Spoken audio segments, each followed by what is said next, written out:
Katy, California. Primavera de 1981. El sonido del viento entre los pinos era constante, como un susurro antiguo que recorría el valle. La pequeña comunidad de Katy, escondida en las montañas del norte de California, era un lugar donde todos se conocían. Un grupo de cabañas desgastadas por el tiempo, un tren que cruzaba el pueblo de vez en cuando, y un silencio que podía confundirse con paz o con advertencia. Sue Sharp se había mudado allí con sus 5 hijos buscando un nuevo comienzo.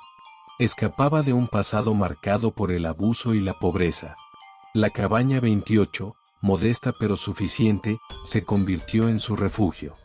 Era una mujer de mirada firme pero triste, de esas que cargan con demasiadas cicatrices invisibles.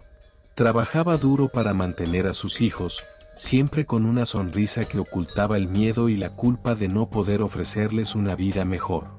John, su hijo de 15 años, era el mayor de los varones. Alto, delgado, con un cabello castaño revuelto y una actitud que oscilaba entre la rebeldía y la responsabilidad. Había asumido el papel de protector desde que su padre los dejó. Amaba a su madre, aunque a veces discutían por cosas simples. Tenía un sueño: salir de Katy, viajar, estudiar mecánica, y tener una vida mejor que la que había heredado. Dana Wingate, el amigo de John, era distinto. Callado, observador, con una inteligencia aguda que ocultaba tras una fachada despreocupada. Venía de una familia desestructurada y encontraba en los Sharp algo parecido a un hogar. Para él, la noche del 11 de abril era una pausa de la rutina, una oportunidad de reír, comer juntos y dormir sin miedo. Tina Sharp, con 12 años, estaba en esa edad intermedia entre la infancia y la adolescencia. Tenía los ojos grandes, siempre atentos, como si presintiera cosas que otros no notaban. Era callada, algo tímida, pero increíblemente perceptiva. En la escuela, la llamaban rara. En casa, era la sombra dulce de su madre.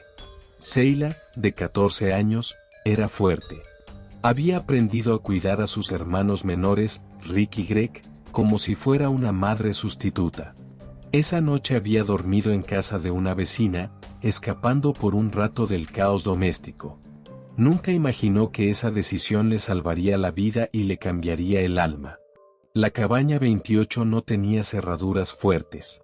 El crimen llegó con silencio, y lo que ocurrió después fue una pesadilla que nadie pudo explicar con claridad. A la mañana siguiente, Sheila regresó de dormir en casa de una vecina. Al entrar, se encontró con el infierno. Su madre, su hermano John y Dana yacían sin vida, atados, golpeados y apuñalados con una violencia que hablaba de odio. Tina no estaba. Las niñas pequeñas, milagrosamente, seguían dormidas en la habitación contigua. No habían oído nada. La escena del crimen fue contaminada desde el principio. Vecinos y policías entraron y salieron, sin guantes ni precaución. No se tomaron huellas, no se cerró el lugar. Las evidencias quedaron mezcladas con pisadas, charcos de sangre seca y confusión. Pronto se supo que la violencia fue desproporcionada. Se usaron cuchillos, un martillo y cuerdas para inmovilizar a las víctimas. Los cuerpos mostraban signos de tortura. Pero nada fue robado. No había un motivo claro. La desaparición de Tina aumentó el horror. Se barajaron teorías: un crimen pasional, una venganza, un acto satánico. Pero nada encajaba. Se habló de 2 sospechosos: Martin Smart, vecino de Sue, y su amigo Bobo Bede, un exconvicto. Martin tenía un historial de violencia doméstica. Bo, relaciones con el crimen organizado. Ambos fueron interrogados y liberados. Uno de ellos incluso confesó a un terapeuta que había hecho algo terrible, pero no se actuó. Martin era un hombre de sonrisa fingida y mirada vacía. Nadie confiaba en él, ni siquiera su esposa, quien abandonó el pueblo poco después del crimen. Tenía una obsesiva fijación con Sue, una mezcla de deseo, celos y odio. Bo era peor, calculador, con un pasado turbio del que apenas hablaba. Se hacía pasar por simpático, pero muchos notaban algo inquietante en su voz, en sus pausas largas y su forma de mirar. Los años pasaron. El caso fue archivado. El pueblo se hundió en el olvido. En 1984, un niño encontraba un cráneo humano en el bosque, a 50 kilómetros del lugar. Era Tina. Fue asesinada y arrojada como un objeto viejo. Los huesos estaban esparcidos. El caso se reabrió brevemente, pero no hubo arrestos. Sin embargo, en 2013, algo cambió.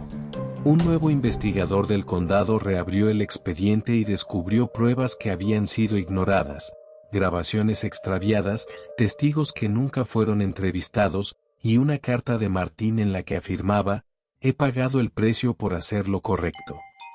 La teoría más oscura cobró fuerza. Alguien sabía la verdad y la había protegido. Quizá las autoridades locales. Comenzaron a aparecer documentos internos que revelaban negligencias intencionales. Informes policiales alterados, declaraciones de testigos desaparecidas, pruebas manipuladas. El nuevo equipo de investigación, liderado por el detective Paul Oles, analizó los rastros de ADN recolectados de la cinta usada para atar a las víctimas.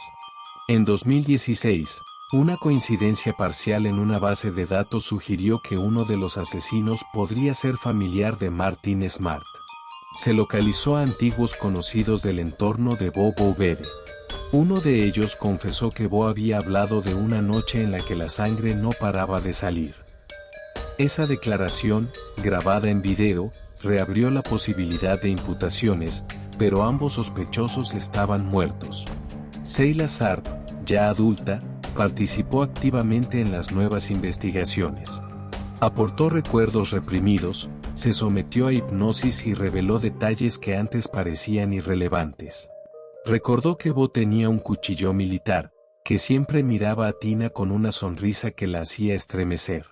En 2018, se encontró un martillo oxidado en un estanque cercano al lugar del crimen. Coincidía con las descripciones del arma utilizada. Se analizó minuciosamente, revelando trazas de sangre humana antigua compatible con las víctimas. A pesar de los avances, no se realizaron arrestos. Los investigadores actuales creen que hubo un encubrimiento policial. Algunos oficiales de la época tenían vínculos personales con Martín y Bo. Se sospecha que la protección vino desde dentro del propio sistema. Hoy, el caso permanece abierto. Los documentos están digitalizados, y nuevos investigadores aficionados contribuyen desde distintos puntos del país. Podcast, documentales y libros han reavivado el interés, y la presión mediática podría, finalmente, lograr justicia. Los fantasmas de la cabaña 28 aún exigen respuestas. Y aunque la madera de esa casa fue devorada por el tiempo, la verdad sigue viva, escondida entre archivos polvorientos y memorias rotas.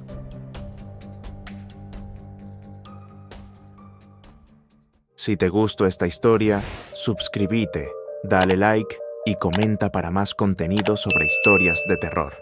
Gracias por ver.